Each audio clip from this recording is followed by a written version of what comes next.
हिंदू धर्म में कुल 4 वेद और 18 पुराण हैं और इन वेदों पुराणों में देवी देवताओं के जन्म से लेकर उनके अवतार और अन्य कृत्यों की जानकारी का वर्णन किया गया है। दुविधा की बात तो यह है कि कुछ समान बातों से परे सभी में कहानियों का अलग अलग तरीके से बखान किया गया है, जो इन जानकारियों की विश्वसनीयता को और भी अधिक पेचीदा बना देता है। पुराणों में त्रिदेव कहे जाने वाले ब्रह्मा, विष्णु और महेश के जन्म से जुड़ी कहानियों का भी उल्लेख किया गया है।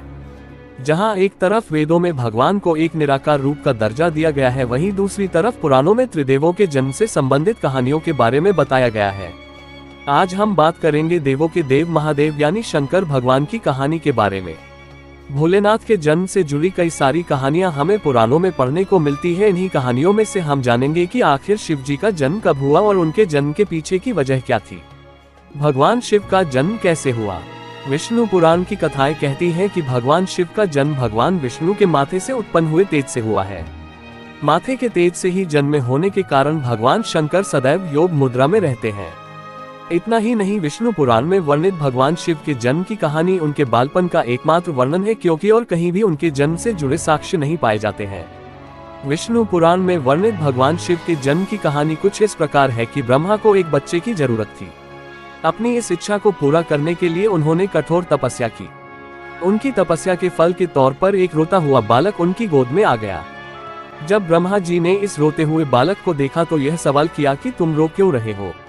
इस पर वह बालक बोला कि उसका नाम ब्रह्मा नहीं है, इसलिए वह रो रहा है। उस नन्हे मासूम बालक की बात को सुन ब्रह्मा ने उसे नाम दिया रुद्र। इस नाम का अर्थ था रोने वाला। परंतु बालक रूप में बैठे भगवान शिव तब भी चुप न हुए। इस तरह बालक शिव को चुप कराने के लिए ब्रह्मा जी ने 8 नाम दिए थे।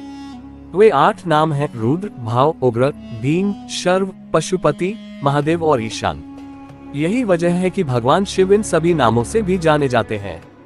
शिव जी के जन्म के पीछे की इस पूरी कहानी की बात करें तो था कुछ इस प्रकार है।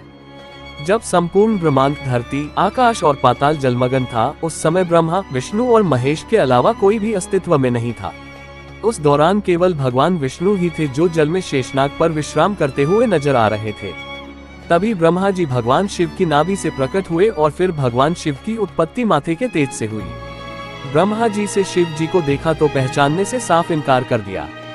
ब्रह्मा के इनकार से भगवान विष्णु को ये भय सताने लगा कि कहीं शिव जी रूठ न जाएं, जिस कारण उन्होंने ब्रह्मा जी को दिव्य दृष्टि प्रदान की, जिससे उन्हें शिव जी के बारे में स्मरण हो आया। सब कुछ स्मरण होते ही ब्रह्मा जी को अपनी गलती का आभास हुआ और उन्होंने शिव जी से माफी मांगी। साथ ही ब्रह्मा जी ने शिव जी से अपने पुत्र के रूप में जन्म लेने का आशीर्वाद भी मांगा। भगवान शिव ने ब्रह्मा जी को माफ करते हुए उन्हें आशीर्वाद प्रदान किया। इसके बाद भगवान विष्णु के मैल से उत्पन्न हुए मधुकैटभ के वध के बाद जब ब्रह्मा जी ने संसार की रचना करना आरंभ किया, तब उन्हें एक बच्चे की जरूरत पड़ी।